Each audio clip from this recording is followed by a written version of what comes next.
Selamat siang semuanya. Assalamualaikum warahmatullahi wabarakatuh.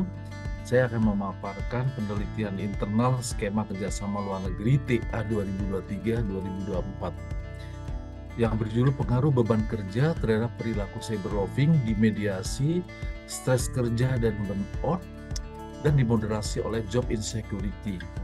Penelitian kerjasama luar negeri ini antara Mercu Buana University dan University Science Malaysia.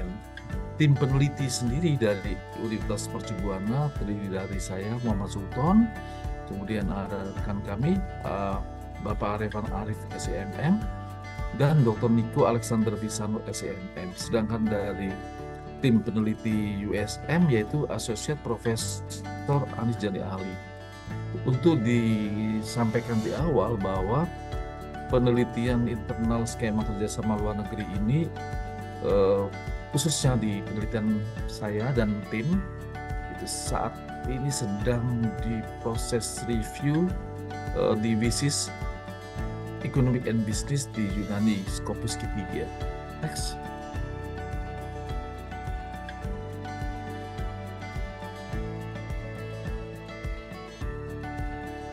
Baik, untuk ringkasan bahwa untuk mencapai visi dan misi strategik, perusahaan mengandalkan karyawan yang dapat melaksanakan pekerjaannya secara efektif dan bersedia memberikan yang terbaik dalam bekerja. Menjaga keseimbangan sangat penting bagi karyawan karena hal ini memungkinkan perusahaan untuk memenuhi kebutuhannya. Tahun 2022. Penggunaan internet membantu proses kerja karyawan menjadi lebih cepat dalam menyelesaikan tugas. Apabila kinerja karyawan tidak dapat dikelola dengan baik, maka akan berdampak buruk bagi perusahaan. Pangestuari et al. 2023.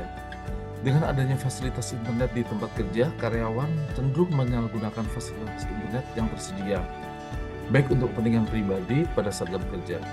Tindakan karyawan yang dengan sengaja menggunakan akses internet perusahaan untuk keperluan di luar pekerjaannya pada jam kerja disebut cyberloving. Cyberloving dalam suatu organisasi tentunya memberikan dampak buruk bagi perusahaan. Hal ini dikarenakan dengan adanya perilaku cyberloving, maka kinerja karyawan di perusahaan menjadi kurang baik, sehingga pekerjaan yang dilakukan oleh karyawan tidak terserap secara maksimal. Dikutip dari Aulia et al. 2023 dan Sultan et al. 2024.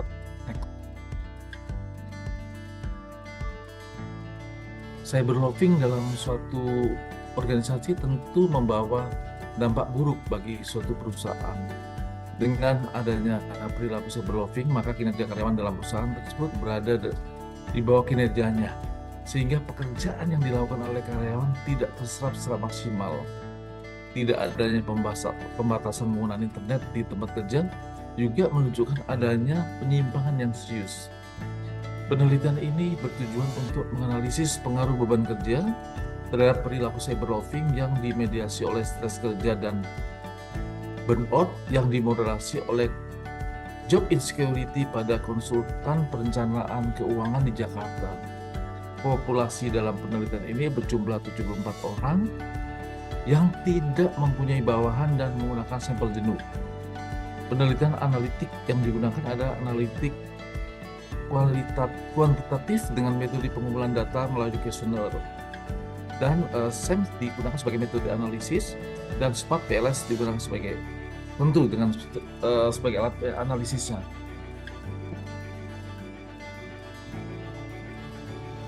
Tambahan lagi dari latar belakang tadi, banyak faktor yang menyebabkan terjadinya cyberloving. Berdasarkan penelitian terdahulu ditemukan bahwa cyberloving dipengaruhi oleh beban kerja. Menurut Benedicta 2018, Sani dan Suwana 2022, Nur 2020, Nur Salina 2023, Pangestuari 2023, dan seterusnya. Penelitian ini mengacu pada sejumlah penelitian terdahulu yang menyajikan berbagai sudut pandang berbeda. Penelitian yang dilakukan oleh Pangestuari 2023 menunjukkan bahwa beban kerja mempunyai pengaruh positif signifikan terhadap perilaku cyberloving. Penelitian ini dilakukan di lingkungan pegawai Dinas Pendidikan dan Kebudayaan Kota Tangsel dengan jumlah populasi sebanyak 54 orang. Sebaliknya, penelitian yang dilakukan oleh Moven dan Handoyo menemukan bahwa beban kerja memiliki hubungan negatif dan tidak memberikan dampak signifikan terhadap perilaku cyberloving. Penelitian ini melibatkan PNS yang berjumlah sekitar 159 orang. Rumusan masalah yang kami sajikan adalah beban kerja. Apakah beban kerja berpengaruh terhadap perilaku cyberloving? Apakah beban kerja berpengaruh terhadap stres kerja? Apakah beban kerja berpengaruh terhadap burnout? Apakah stres kerja berpengaruh terhadap perilaku cyberloving? Apakah burnout berpengaruh terhadap perilaku cyberloving? Keenam adalah apakah stres kerja mampu memediasi pengaruh beban kerja terhadap perilaku cyberloving? Dan apakah burnout mampu memediasi pengaruh beban kerja terhadap perilaku cyberloving? Sedangkan 8, apakah job insecurity mampu memoderasi pengaruh beban kerja terhadap burnout? Dan apakah stres kerja berpengaruh terhadap burnout? Dan terakhir adalah apakah job insecurity mampu memoderasi pengaruh burnout terhadap perilaku cyberloving? Berikut adalah kerangka konseptual dan hipotesis, di mana di bagian kanan adalah kerangka konseptualnya, sedangkan di hipotesis adalah di sebelah kiri. Sama dengan rumusan masalah bahwa hipotesis ada 10 poin, sama dengan penamaannya tadi ya, berpengaruh positif terhadap perilaku cyberloving dan seterusnya.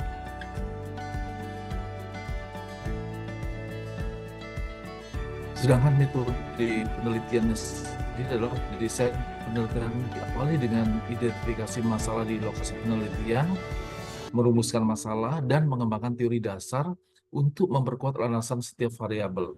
Penelitian ini menggunakan teknik sampling jenuh, di mana sampel diambil dari keseluruhan populasi. Kemudian, survei dilakukan dengan metode kuesioner dan PLS. Populasi penelitian ini terdiri dari karyawan yang berjumlah 74 orang.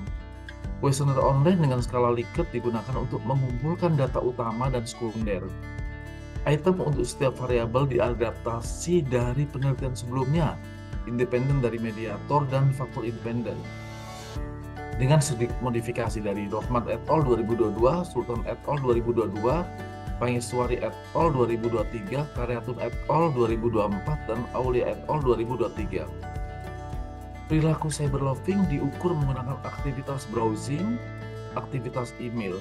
Beban kerja diukur menggunakan indikator kecepatan waktu kerja, jenis pekerjaan yang diberikan, kecepatan pekerjaan yang diberikan. Stres kerja diukur menggunakan indikator stres individu dan stres organisasi. Sedangkan burnout diukur menggunakan indikator emotional exhaustion, depersonalization, reduce personal accomplishment. Desain peneliti kuesioner diuji, maksudnya saya ulang kembali ya, kuesioner diuji reliabilitas dan validitasnya sebelum digunakan. Pemodelan persamaan struktur dapat digunakan dalam penyelidikan ilmu sosial untuk menganalisis hasil ekonometrik dan psikometrik.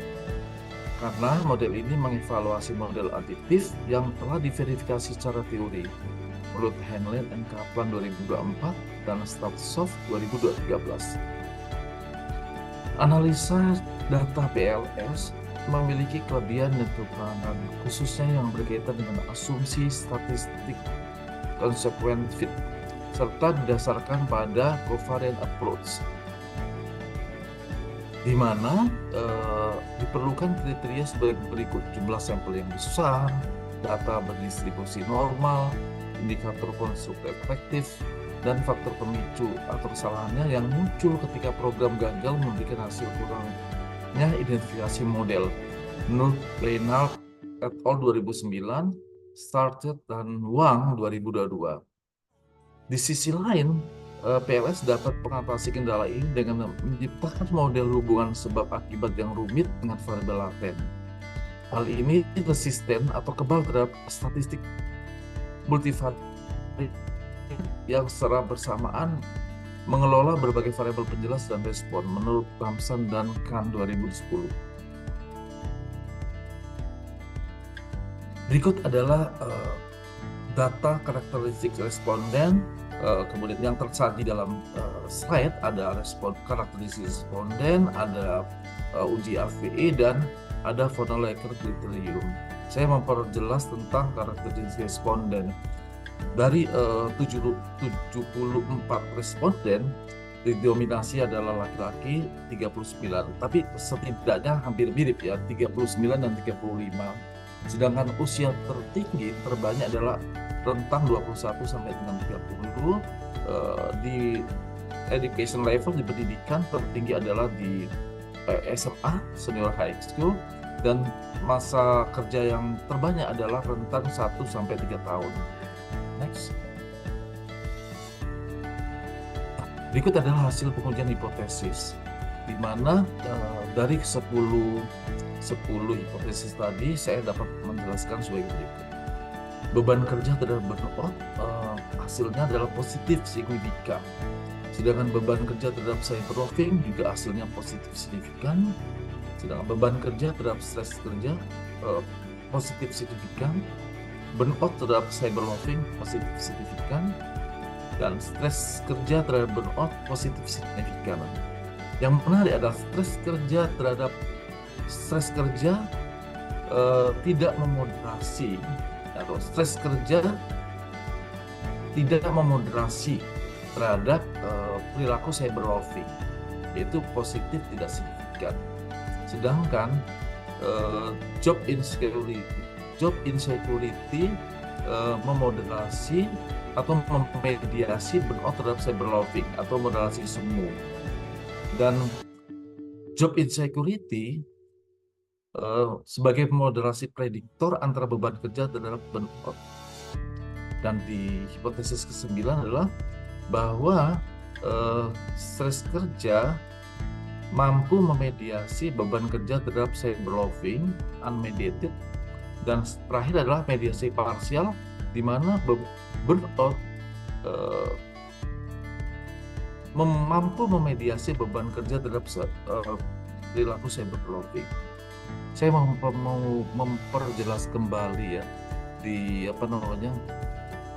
di hipotesis ke-6, yaitu stres kerja terhadap cyberloving, di mana hasilnya positif tidak signifikan. Tadi saya di awal keliru menjelaskan ya. Sedangkan untuk moderasinya, hipotesis moderasi pertama adalah moderasi semu, dan hipotesis kedua untuk moderasi adalah moderasi prediktor. Sedangkan mediasinya sendiri adalah untuk beban kerja terhadap cyberloving di mediasi stres kerja hasilnya unmediated, sedangkan beban kerja terhadap cyberloving di mediasi burnout hasilnya mediasi parsial.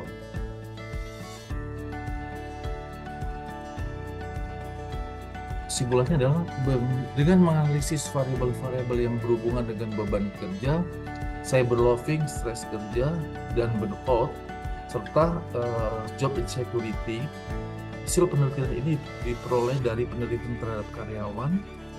Hasil dari perhitungannya sebagai berikut. Beban kerja berpengaruh positif signifikan terhadap burnout. Hal ini berarti apabila beban kerja yang dirasakan karyawan berlebihan, maka tingkat kelelahan karyawan dalam bekerja akan semakin meningkat. Beban kerja berpengaruh positif signifikan terhadap cyberloving.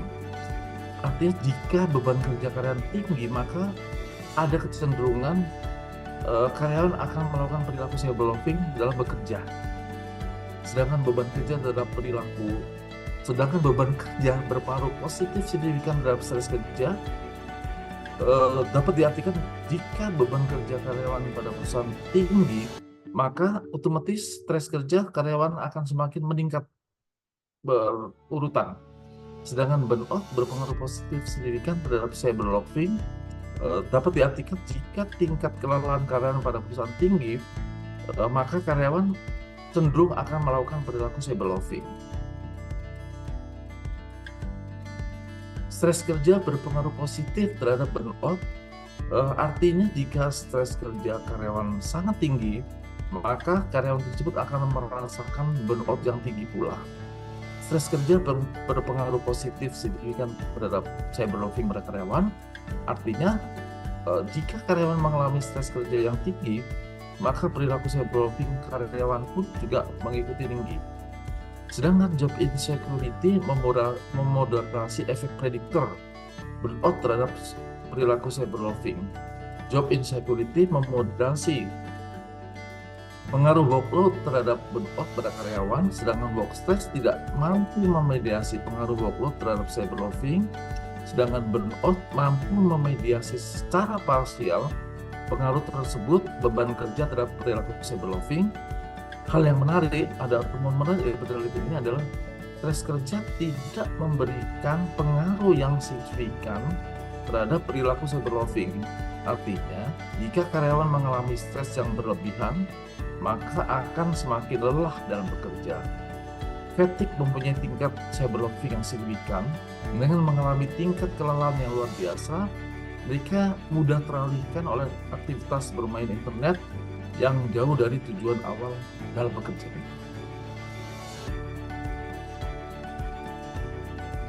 Kesimpulan dari penelitian ini adalah beban kerja dan stres kerja berpengaruh positif signifikan dan burnout.